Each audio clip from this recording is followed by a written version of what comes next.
며칠 전에 인근 교회 목사님 부부하고 그 교회 원로 목사님 부부 네 분이 우리 교회를 방문하셨습니다. 오셨다는 말을 듣고 카페로 나갔더니 벌써 다 주문하고 헌금도 다 하시고, 그래서 제가 대접은 못 해드렸습니다만은 오셔서 이런 얘기 저런 얘기를 하면서 제가 교회를 좀 안내를 해드렸습니다. 플랫폼을 안내를 해드렸는데 돌아보면서 계속해서 참 부러워하면서 감탄하면서 칭찬의 얘기를 참 많이 했습니다. 극장을 보시더니 앉아 계시고 또 이렇게 다 해보시고 체육관 가서 보시고 옥상 가서 보시고 하더니 참 부러워하면서 감탄하면서 대동교회 대단하다고, 이 코로나 전국에 참 이렇게 하고 운영하는 거 보면 참 대동교회 대단하다고 이렇게 칭찬을 많이 해 주시더라고요.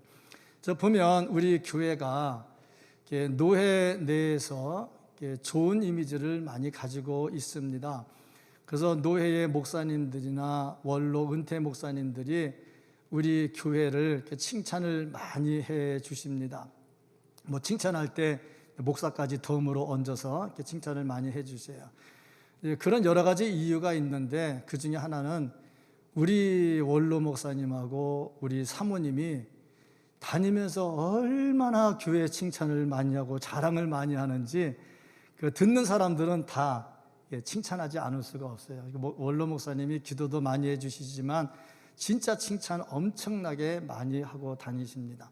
어쨌든 간에 이래서 오셨는데 그 목사님하고 대화를 하면서 그 원로 목사님, 그분 목사님 이야기를 들으면서 마음이 좀 찐한 게 있었어요. 근데 그게 뭐냐면 이분이 이제 은퇴를 하셨으니까 이제 승용차를 탈 일이 별로 없으셔요. 그래서 승용차를 이렇게 처분을 하시고 버스를 타고 다니시는데, 시내버스를 타고 다니시는데 우리 교회를 지나가는 버스 노선을 자주 타신답니다.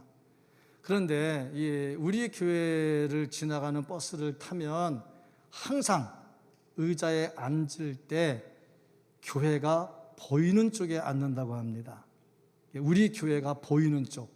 그러니까 이 기찻길에서 오거리 쪽으로 갈 때는 오른쪽에 앉으시고 오거리에서 기찻길로 갈 때는 왼쪽에 앉으신답니다. 그러면서 저보러 이렇게 질문해요. 왜 그러는지 알지? 예, 알지요. 우리 교회를 위해서 기도해 주려고 그러죠. 다 맞대요. 한 번이라도 더 보고 한 번이라도 더 기도해 주려고 교회 보이는 쪽에 앉는다 하고 말씀을 하시더라고요. 참 찐하더라고요. 우리 원로 목사님 같으면 당연히 그렇게 하고 우리 같으면 당연히 그렇게 하겠는데 당연히 안 하나? 전혀 반응이 전혀 아닌 것 같아요. 당연히 그렇게 할 텐데 우리 원로 목사님도 아니신데 참 그렇게 하는 걸 이렇게 보면은 참 감동이 되더라고요. 우리 교회에 대한 그 선망도나 이미지가 참 좋구나 하는 것을 보면서 감사한 마음이 나오더라고요. 어디 가나 사랑받고 사는 것은 행복하고 좋은 일입니다.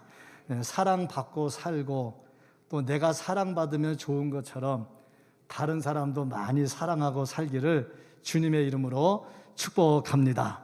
사랑은 많은 기적을 체험하게 합니다. 교회에 사랑이 넘치면 생각지 않았던 기적을 많이 체험하게 됩니다. 어떤 분이 집에 닭을 키웠는데 닭장을 지어가지고 닭장에다가 닭을 키웠어요.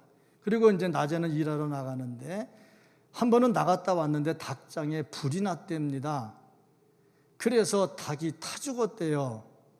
그런데 놀라운 거는 이 어미닭을 이렇게 날개를 펴보니까 그 안에 병아리가 살아서 나오더래요.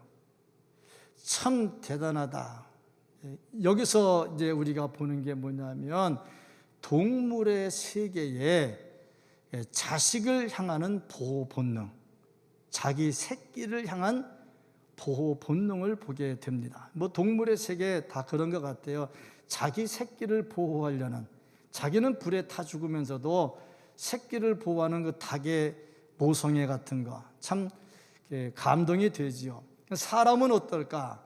사람은 동물보다 더 낫지요.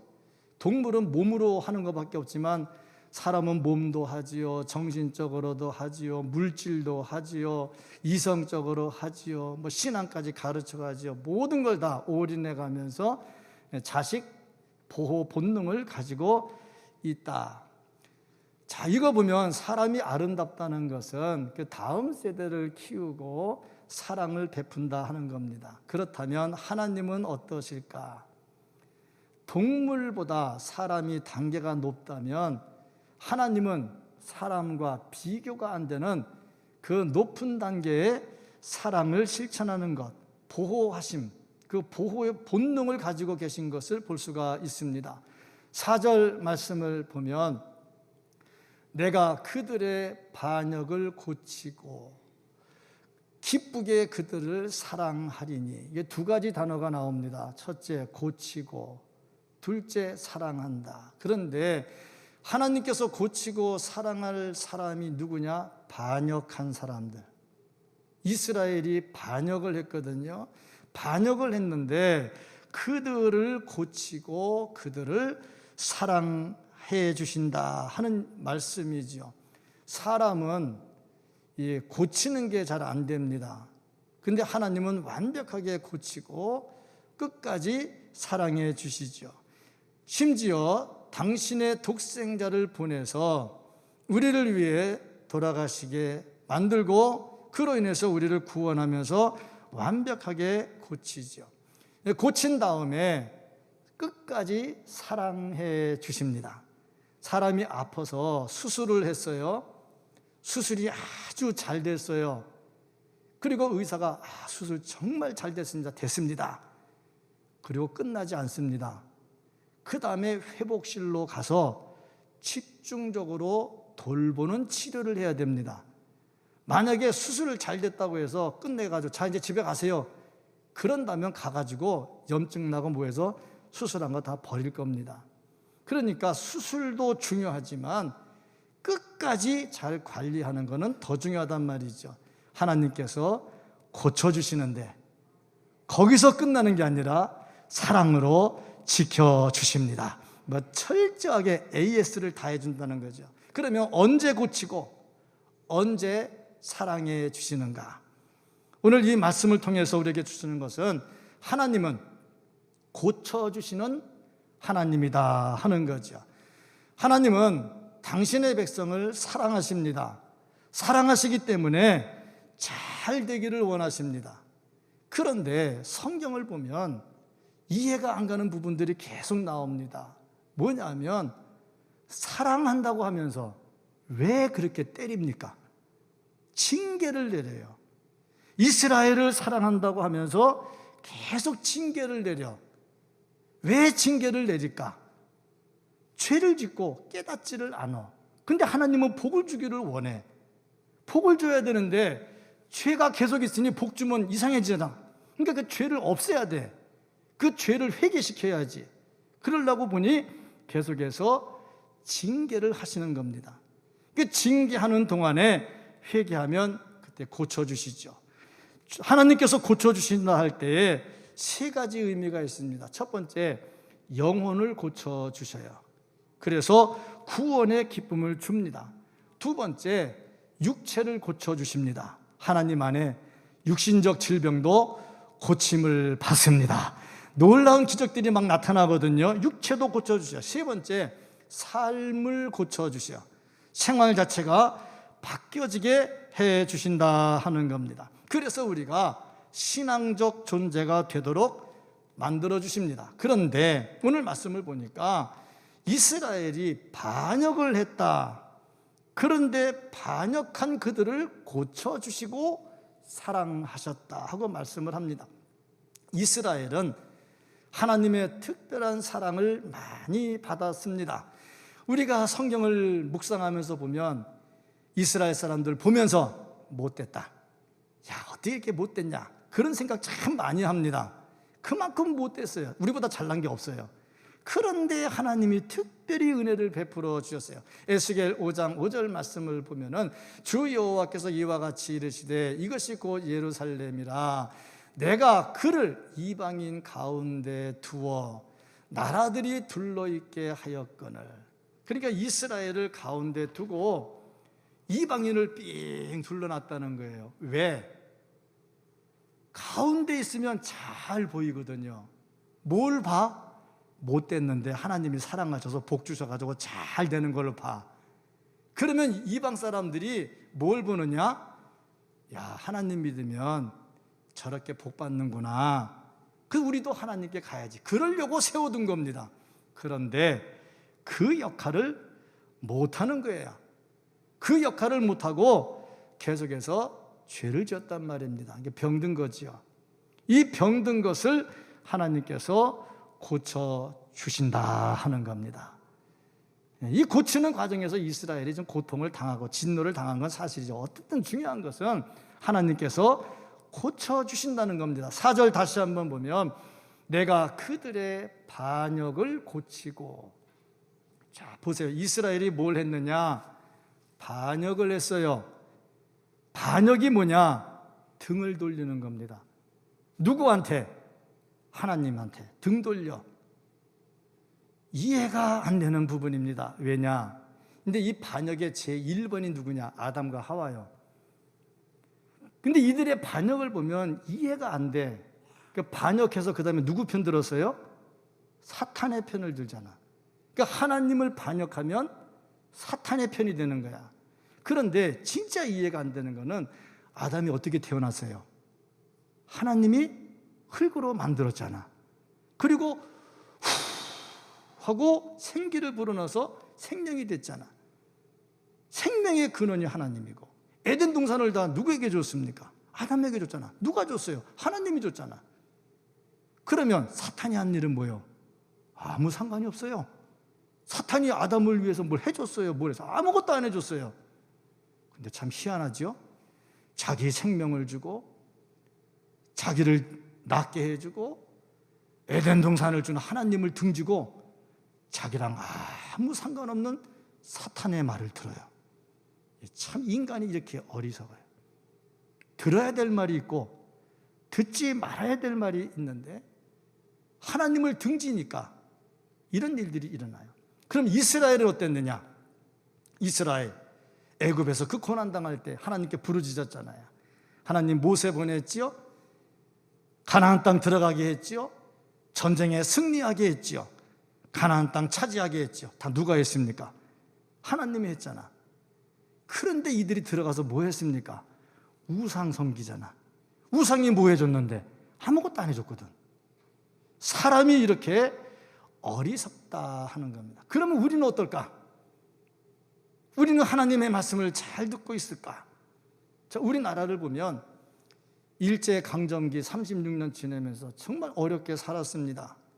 제가 이게 군산인가 어디 가가지고 이렇게 보니까 진내에 사진 같은 거 해놓은 거 보니까 와, 우리나라 미개인 같이 생겼더라고요.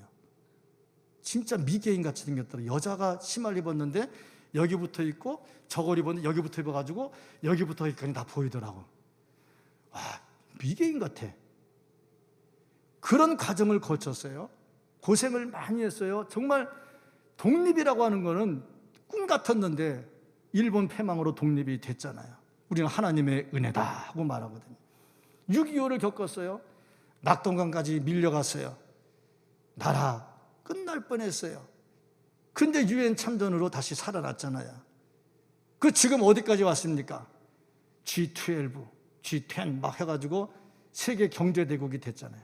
하나님의 은혜고 감사할 일이죠. 그러면 어떻게 살아야 되겠습니까? 정말 이 은혜에 감사하며 살아야 되겠죠. 근데 지금 우리가 사는 것은 어떻습니까? 지난번에 그 소수인권보호법을 막느라고 진짜 많이 힘들게 막았습니다.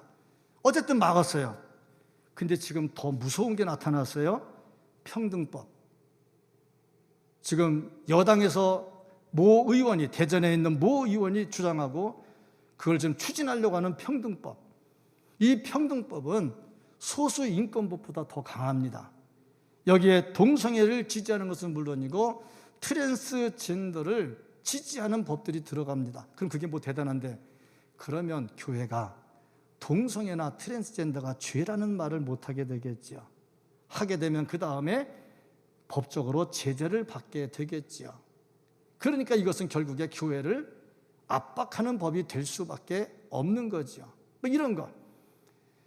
하나님께서 복을 주셔서 나라가 잘 됐으면 남자와 여자가 결혼을 하고, 남자가 여자가 결혼하고 애 낳고 사는 게 가정이지, 젠더라고 하는 것은 동성애 정도가 아니에요. 뭐 젠더의 종류가 뭐 52가지래나 62가지래나 50가지가 넘어요.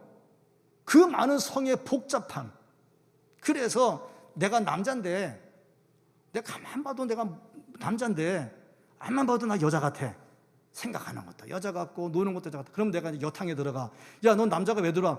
나 여자거든. 막 이렇게 뭐 이런 일들이 막 일어나도 뭐 할 말이 없는 거예요. 이제 이런 거를 어떻게 법으로 만드냐고.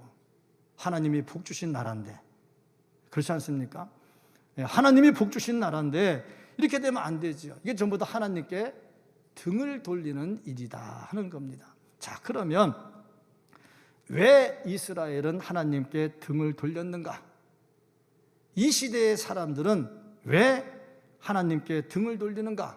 우리는 왜 하나님께 등을 돌리는가?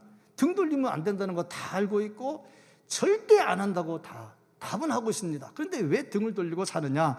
첫째, 교만입니다. 하나님 없이 살 수 있다는 교만. 이스라엘이 애굽에서 고난당할 때 하나님 없이는 못 살아서 살려달라고 부르짖었지요.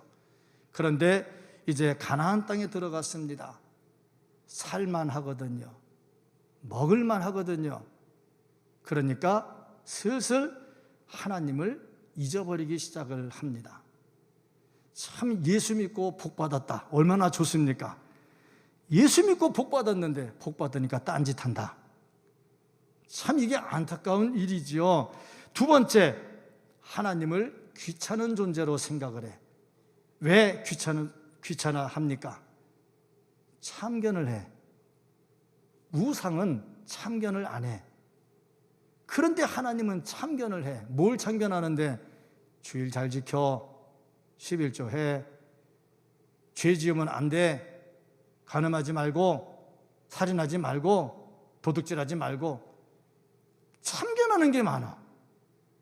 또 심지어 먹는 것도 비늘이 없는 거 먹어, 비늘 없는 거 먹으면 안 돼, 지느러미 없는 거 먹으면 안 돼, 발도 쪽이 갈라진 거 먹어야 되고. 왜 먹는 것도 그렇게 귀찮게 많냐고. 그러니 여러 가지 다 걸리는 게 많아. 그럼 하나님께서 왜 이렇게 참견하실까? 참견하시는 이유는 당신의 백성들이 거룩한 백성인 것을 구별을 해서 그들이 영적으로 건강하고 육적으로 건강하게 살기를 원해서 그렇게 하는 거죠. 그런데 이것이 이스라엘 들 때 귀찮은 거야. 왜 이렇게 참견이 많아? 애들 그러잖아요. 엄마가 이렇게 해라 저렇게 해라 그러면 귀찮아. 왜 엄마 이렇게 참견을 많이 하냐 그러잖아. 참견이 그냥 참견이 아니잖아요.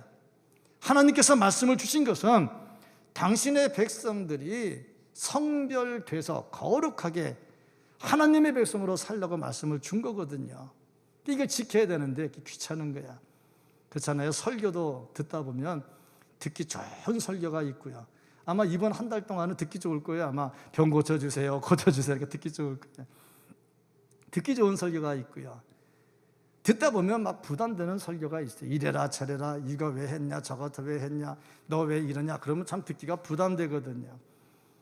그런데 중요한 것은 쓸데없는 말을 한 건 아니잖아요. 그거를 지켜야 우리가 영적으로 건강해지는 거잖아요. 그러니까 성도는 들어야 될 말을 들어야 됩니다. 하나님의 말씀을 들어야 되고, 설교 시간에 선포되는 하나님의 말씀은 아멘으로 받고, 좀 써도 상쾌해야 되고, 그렇게 되지 않겠습니까? 그래야 우리가 영적으로 건강해지죠. 이스라엘이 하나님의 말씀을 귀찮은 것으로 생각을 했다. 세 번째, 왜 하나님을 등지느냐? 유혹. 무슨 유혹이냐? 하나님을 등진 자들이 찾아와서 유혹을 합니다. 아담과 하와, 뱀이 찾아왔지요. 유혹을 해요. 하나님을 등진 자의 특징이 뭐냐? 하나님하고 마음먹게 만들어. 하나님하고 동급으로 만들어. 굉장히 지켜주죠. 그러니까 아담과 하와가 그냥 그 유혹에 넘어갑니다. 가인은 질투의 유혹을 받습니다. 그 동생을 죽이잖아요. 다윗, 음욕의 유혹을 받잖아요. 결국에 유혹을 받으면 하나님을 등집니다. 그런데 하나님께서 이렇게 등진 사람들을 고쳐서 회복시켜서 원위치 시켜주신다 하는 겁니다. 어떻게 이것이 가능한가?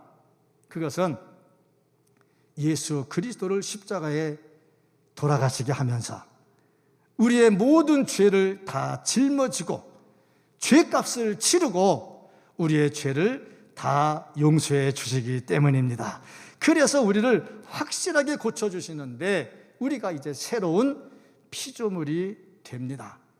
성경에 고치는 사건이 참 많이 나오는데 육신의 질병을 고치는 것으로 끝나지 않고 이것이 영혼과 연관이 되는 것을 볼 수가 있습니다. 그래서 육신의 질병을 고치면서 그에게 구원의 기쁨까지도 같이 줍니다. 하나님은요, 치료해 주시는 하나님이십니다. 그러므로 우리가 치료받기를 원하면 하나님께 부르짖어야 됩니다. 이 치료의 달, 치유의 달에 하나님께 간절히 부르짖어서 육신의 질병도 치료받고 영적인 질병도 치료받고 교만도 치료받고 참 이런 은혜가 있기를 주님의 이름으로 축복합니다. 어떻게 하면 우리가 고침을 받을 수 있을까? 첫째, 하나님께로 돌아와야 되겠다. 오늘 말씀 1절을 보면 1절 말씀에 기록되기를 이스라엘아 내 하나님 여호와께로 돌아오라. 돌아오라고 말씀을 하고 있습니다. 고침받으려면 돌아와야지요. 탕자가 용서받으려면 아버지께 돌아와야지요. 돌아올 때 어떻게 돌아와야 되느냐? 말씀에 의지해서 돌아와야 됩니다. 2절 말씀을 보면 너는 말씀을 가지고 여호와께로 돌아와서 아뢰기를. 그러니까 고침을 받으려고 하나님께 돌아올 때 중요한 것은 말씀입니다. 말씀. 양심 아닙니다. 왜냐? 가룟 유다가 예수님 팔고 양심의 가책을 받았어요. 뉘우쳤어요. 결론은 자살입니다. 사람의 양심이라고 하는 것은 수시로 변합니다. 어제의 양심이 오늘 양심하고 달라요. 그리고 사람의 양심이라고 하는 것은 사회주의 양심하고 민주주의 양심은 다릅니다. 양심은 믿을 수가 없습니다. 수시로 변합니다. 그래서 우리는 무엇이 우리의 삶의 기준이 되어야 되느냐? 말씀이어야 합니다. 말씀이 기준이 되어야 돼요. 베드로는요, 말씀이 생각나서 회개했거든요. 가룟 유다는 양심에 따라서. 양심이 뭔데요? 양심은요, 수시로 변합니다. 자기 이권에 따라서 양심이 바뀝니다. 여권의 양심하고 야권의 양심이 다릅니다. 같은 민주주의 안에서도요, 진보의 양심과 보수의 양심이 다릅니다. 분명히 다릅니다. 양심은 우리를 바로 세우지를 못해요. 말씀이 살아야 양심도 살아나는 겁니다. 말씀이 있어야 되는데 말씀으로 돌아와라. 둘째, 죄를 회개하라. 2절 말씀입니다. 모든 불의를 제거하시고 선한 발을 받으소서. 죄를 회개하게 됩니다. 지은 죄가 뭡니까? 첫째는 교만입니다. 호세아서 13장 6절을 보니까 그들이 먹여준 대로 배가 불렀고, 자, 배부른 거 좋은 거잖아요. 그런데 그 다음이 문제예요. 배가 부르니 그들의 마음이 교만하여 이로 말미암아 나를 잊었느니라. 자, 배부른 거 좋은 거잖아요. 우리가 예수 믿어요. 하나님 아버지 복 주시옵소서. 복 받았어요. 얼마나 좋습니까? 근데 복 받아가지고 놀러 다니느라고 신앙 다 버려버려요. 그게 복입니까? 아니잖아요. 배부른 거 좋은 거예요. 가나안 땅에 들어가서 먹고 살만했잖아요. 그런데 이제 그러다 보니까 교만해졌어요. 둘째, 아수르의 구원을 의지한 겁니다. 말씀 3절 말씀을 보면 우리가 아수르의 구원을 의지하지 아니하며, 그동안 했다는 거죠. 회개하는 겁니다. 지금 말을 타지 아니하며, 말이 뭡니까? 국방력이잖아. 그러니까 자기들은 국방력을 의지했고 이웃 나라의 강한 나라를 의지하니까 하나님 의지하지 않은 거죠. 이거 다 회개해야 되겠죠. 셋째, 우상 숭배입니다. 3절 말씀을 보면 우리 손으로 만든 것을 향하여 너희는 우리의 신이라 하지 아니하오리니. 손으로 만든 것을 신이라고 불렀어요. 우상을 섬겼다 하는 겁니다. 이거 다 회개해야 됩니다. 돌아왔으면 회개해야죠. 다음 단계가 뭐냐면 입술의 열매를 가지고 와야 되겠다. 2절, 우리가 수송아지를 대신하여, 수송아지가 뭐 하는 겁니까? 하나님께 제물 드리는 제물이잖아요. 제사 드리는 제물이지요. 입술의 열매를 주께 드리리이다. 그냥 단순히 말만 하는 게 아니라 내 마음의 고백이, 마음의 묵상이 내 입을 통해서 나오거든. 그러니까 단순히 제물 드리는 게 문제가 아니라 내 중심의 고백을 하나님께 드리는 겁니다. 그 고백하고 나면 하나님의 치료가 있습니다. 돌아왔지요. 말씀에 근거했지요. 회개했지요. 입술의 열매를 하나님께 드리지요. 치료의 은혜가 임하게 됩니다. 이런 과정을 거쳐서 우리의 육신의 질병이나 영적 질병이 치료되는 은혜가 있기를 주님의 이름으로 축복합니다. 자, 이렇게 치료하신 하나님, 우리를 끝까지 사랑해 주시더라 하는 겁니다. 하나님께서 우리를 치료하시는 기본이 뭐냐? 사랑입니다. 우리가 돌아오는 것도 중요하고 회개하는 것도 중요하고 입술의 열매를 드리는 것도 중요하지만 더 중요한 것은 하나님의 사랑이죠. 4절 다시 한번 보면, 4절 말씀 다시 한번 보면은 거기에 말씀이 내가 그들의 반역을 고치고 기쁘게 그들을 사랑하리니, 사랑을 하는데 기쁘게 사랑을 하셔요. 나의 진노가 그에게서 떠났음이니라. 하나님께서 사랑하시는데 어떻게 사랑하시느냐? 기쁘게 사랑하셔요. 탕자가 집에 돌아왔어요. 그런데 아버지가 내 이놈, 나 벌써 너 호적에서 팠다, 가라. 나는 너 같은 아들 둔 적 없다. 그랬다면 돌아온 게 무슨 의미가 있겠어요? 돌아온 거 아무 의미 없습니다. 그러니까 그 비유는 탕자가 주인공이 아니고 아버지가 주인공입니다. 돌아왔지만 아버지가 사랑으로 받아주지 아니하시면 아무 소용이 없어. 근데 오늘 말씀 보니까 고치시고 사랑해 주시는데 어떻게 사랑해 주시느냐? 즐거이 사랑해 주시더라. 자, 이겁니다. 즐겁게 사랑해 주세요. 마지못해가 아니고 즐겁게. 복음성가에 이런 게 있죠. 너의 하나님 여호와가 너희 가운데 계시니 그는 구원을 베푸실 전능자시라. 그가 너로 인하여 기쁨을 감추지 못하시며 너를 잠잠히 사랑하시며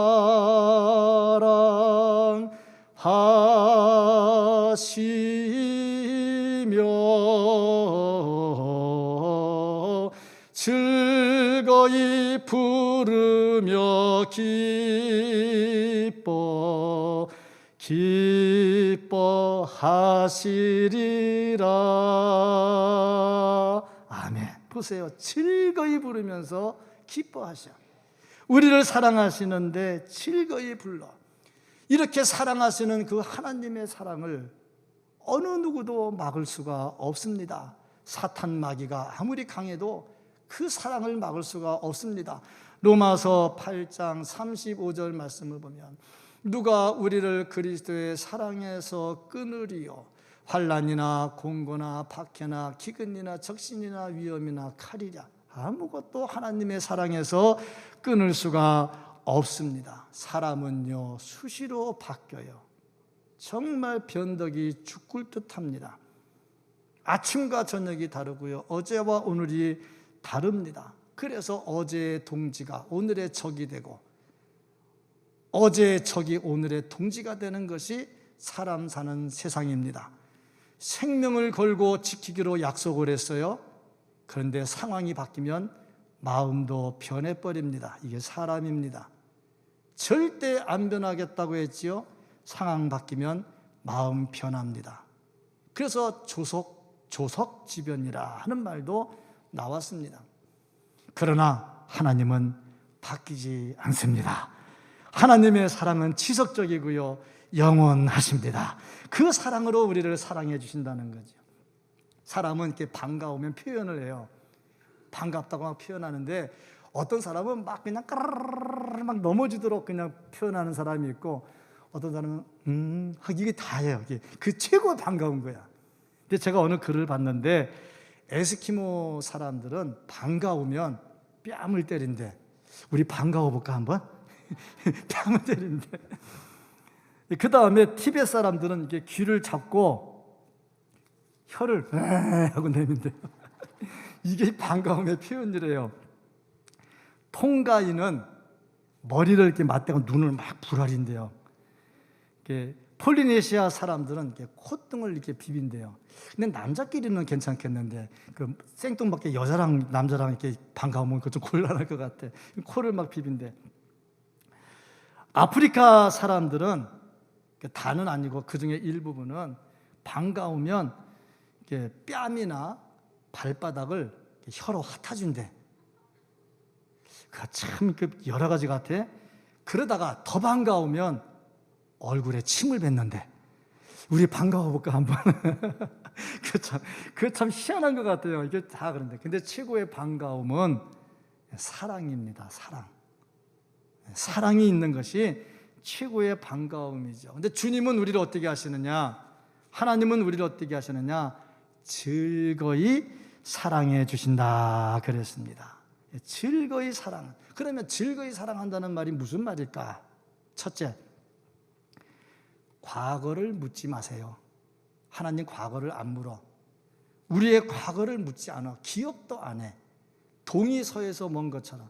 만약에 하나님 우리 과거를 자꾸 묻는다면 천국에 가서도 괴로울 거야.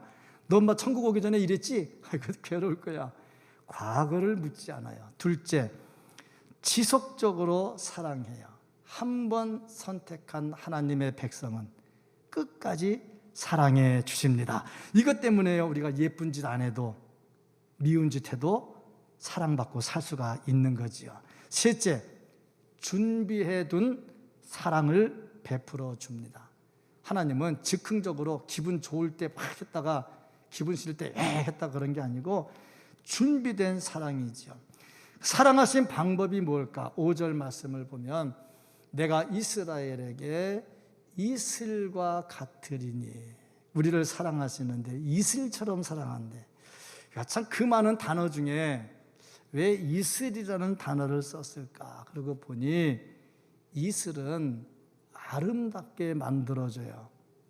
제가 지난 여름에 아침에 새벽 예배 끝나고 이제 운동을 하러 자전거 타고 쭉 나가서 갑천 지나서 이렇게 가다가 월요일은 좀 시간적 여유가 있어가지고 대청댐까지 이렇게 갔다 오거든요. 근데 가다 보면은 그 중간에 그 핑크 뮬리라고 하는 그 밭이 하나 있어요. 꽃밭이.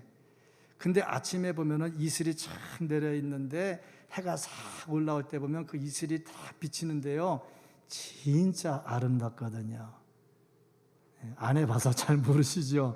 진짜 핑크뮬리에 비치는 이슬은 진짜 아름다워요. 이게 또 보석같이 보여요. 반짝반짝 빛나면서. 그러니까 이슬 같다는 것은 하나님께서 아름답게 만들고 보석같이 여겨준다는 거예요. 또 이슬을 보면요, 이게 언제 내렸는지도 모르게 조용히 내렸는데, 내린지도 몰랐는데 지나가 보면 축축해. 유별나게 사랑한다고 막 떠드는 사람이 있어요. 난 너를 사랑하는데, 얼마나 사랑하는데. 그건 이슬이 아닌 것 같아. 그건 소낙비거나 그런 것 같아. 근데 그런 사람들도 금방 또 소낙비 그쳐버리잖아. 근데 이슬은 언제 내리는지 모르게 내리는데 잔잔해가지고 계속, 하나님의 사랑이 그런 거예요. 참, 내가 하나님 사랑 받은지 모르고 살았어. 그런데 뒤돌아보니까 하나님의 사랑이 가득해서. 이슬 같은 거 아닙니까?